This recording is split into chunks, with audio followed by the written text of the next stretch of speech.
গতকালকে আমাদের মহামান্য হস্তের রাষ্ট্রপতি বড় ফুটিকা খেয়েছিলেন। তিনি একটা বক্তব্য দিয়ে এই সরকারের প্রতি উনি অনাস্থা প্রকাশ করেছেন, শুনেছেন না? কালকে উনি স্পষ্ট বলেছেন এইভাবে সরকার চলতে পারে না।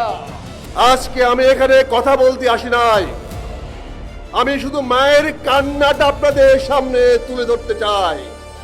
আজকে প্রতিটি ঘরে ঘরে মায়েদের কান্না, গ্যাসের অভাবে, বিদ্যুতের অভাবে, দ্রব্যমূল্য ঊর্ধ্বগতির কারণে তার সন্তানকে দুমুঠো অন্ন দিতে পারছে না।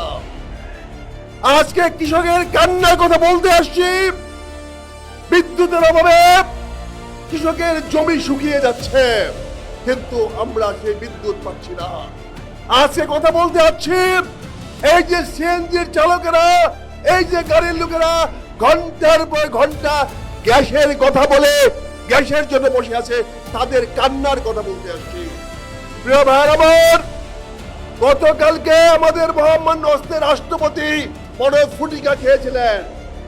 তিনি একটা বক্তব্য দিয়ে এই সরকারের প্রতি উনি অনাস্থা প্রকাশ করেছেন, শুনেছেন না? কালকে উনি স্পষ্ট বলেছেন এইভাবে সরকার চলতে পারে না। তার মানে মহামান্য রাষ্ট্রপতি এই সরকারের প্রতি প্রকাশ্যে অনাস্থা জানিয়েছে।